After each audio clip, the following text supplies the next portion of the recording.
Hey guys, back with another video. And today we're going to be talking about Chris Pratt and how him wearing a t-shirt just proves how little journalistic integrity exists, especially in the Twitter sphere. That the media likes to shoot from the hip, and they like to shoot first, ask questions later. We see that they'll run articles without really doing any due diligence of why they see what they see. They automatically assume the worst. So Chris Pratt has been making the news. Chris Pratt under fire for wearing a controversial t-shirt. Marvel star Chris Pratt is under fire after he stepped out in a controversial t-shirt. The Avengers Endgame actor, 39, was snapped on Sunday wearing a top that is a mashup of the Gadsden flag, which was designed during the American Revolution in a modern U.S. flag. The Gadsden flag, which was created by Continental Army Brigadier General Christopher Gadsden, involves a coiled rattlesnake over a message that reads, "Don't tread on me." Though the insignia is used by a U.S. men's soccer team as well as the band Metallica, it's also been adopted by far-right political groups and Second Amendment supporters. I think this is an important point here, and I think there's some context that needs to be around this. So the idea of a coiled snake is not unique to the Gadsden flag.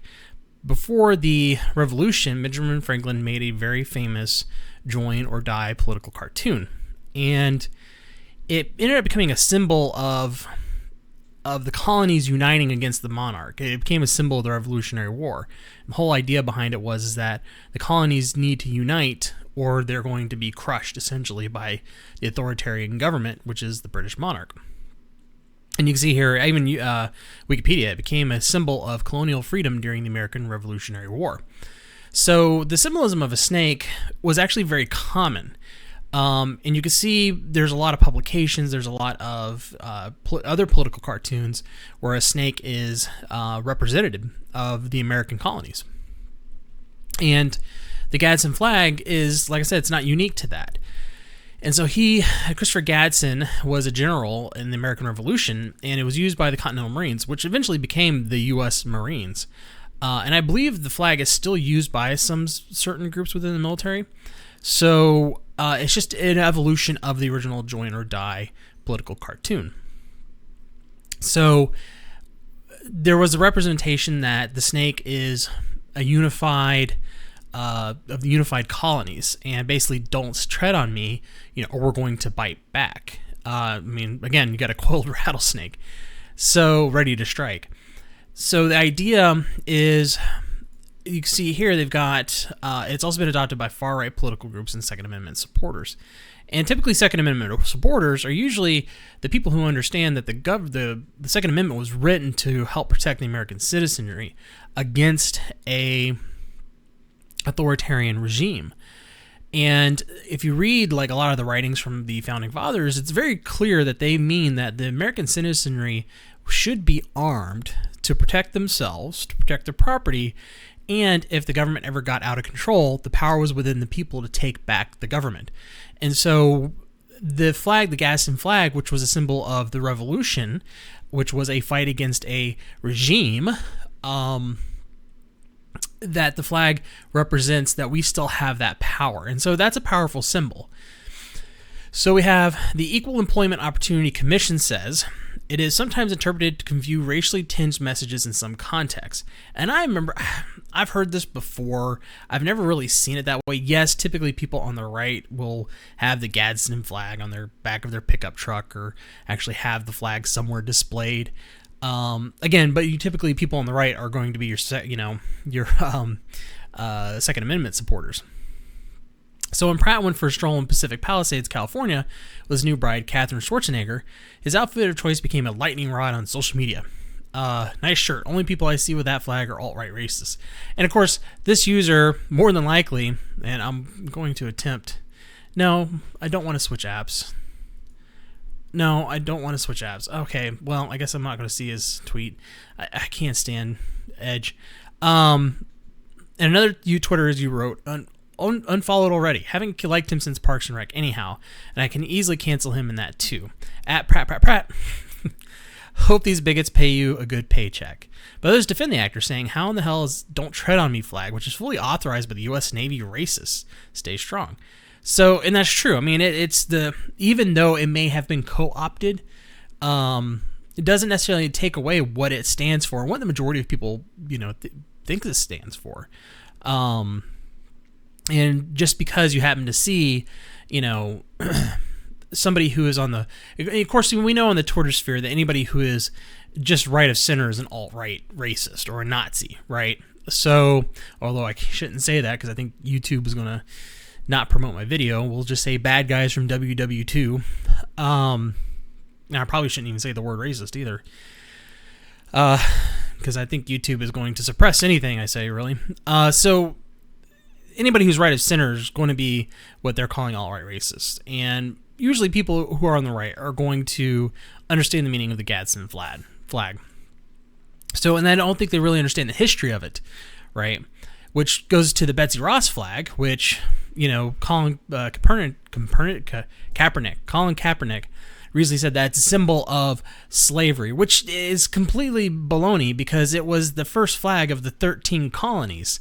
I believe it was the first flag. So it represents us uniting as a nation and fighting back against an authoritarian regime. It wasn't a flag that represented our right to have slaves back then. And I could see the argument why the Confederate flag is racist. I mean, I can understand that argument, but to say the Betsy Ross flag is just ignorant, because you can see here, even on Wikipedia, which is so woke, the political and cultural significance of the Betsy Ross flag. The Betsy Ross flag is long regarded as a symbol of the American Revolution and the Young Republic. We have, in the 2008 book, The Star-Spangled Banner, The Making of an American Icon, Smithsonian experts point out that William J. Canby's recounting of the event appealed to Americans eager for stories about the revolutions and its heroes and heroines. Betsy Ross was promoted as a patriotic role model for young girls and a symbol of women's contribution to American history. So not slavery. God. Historian Laurel Thatcher Ulrich further explored this line of inquiry in a 2007 article, How Betsy Ross Became Famous, Oral Tradition, Nationalism, and the Invention of History. So the flag has no bearing on slavery whatsoever. Just Colin Kaepernick is just a low IQ individual that's trying to stay relevant. So regardless of the fact that Chris Pratt is wearing a American flag that has the "Don't Tread on Me" Gadsden flag superimposed over it, is just another thing, because the media doesn't like Chris Pratt to begin with, right? He is an open Christian, and he's not ashamed of it. He is a likable guy. He's very non-political, right? And you're saying, but he's wearing this shirt. How is that non-political? Well, I'm glad you asked, because his shirt was not actually. It was actually for. It wasn't just the front. The actual back was for the Brain Treatment Foundation. The t-shirt apparently from a pro-veteran nonprofit called the Brain Treatment Foundation, organization Pratt has publicly supported in the past.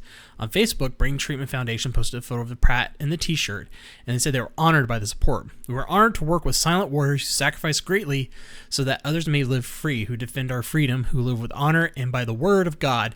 These were warriors.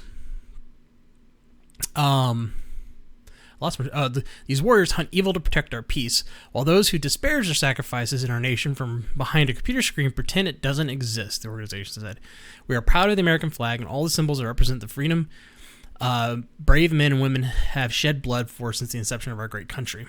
So, Nicole Fisher, who's on the board of the nonprofit, similarly posted to Twitter, "We are honored to work with the silent warriors who sacrifice greatly so that others may live. There is there for any veteran suffering consequences of war. We're honored Chris supports Brain Treatment Foundation."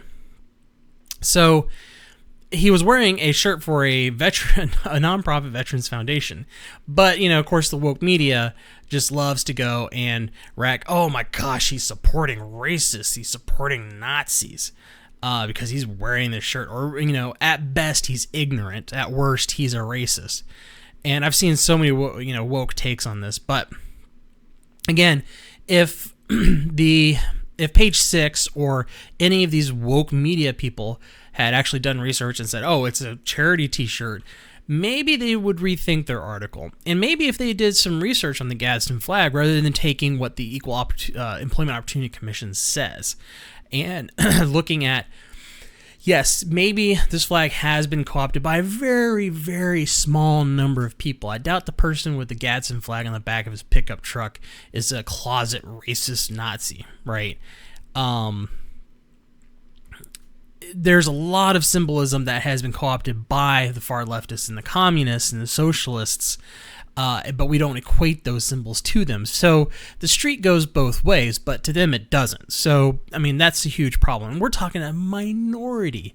I mean, actual legit neo-Nazis are such a small minority in this country. There's more Antifa, there's more socialists and communists in the country than there are actual legitimate neo-Nazis, not the, Nazis that woke Twitter will say exist. Because again, anybody who's right of center is a Nazi or alt-right racist. I mean, you can even argue that Richard Spencer's not a neo-Nazi. He is a white nationalist, and he wants a white ethno-state. But that doesn't necessarily make you a neo-Nazi. And neo-Nazi's a little bit more extreme than just being a white nationalist. But that doesn't matter. We just we assign the worst label possible to your enemies, because that's the only way you can win. And it's not the best tactic to win an argument or a debate, just to shut it down by calling names, and especially using names incorrectly. The term Nazi's been so watered down. It's like, what's the point of even using it anymore?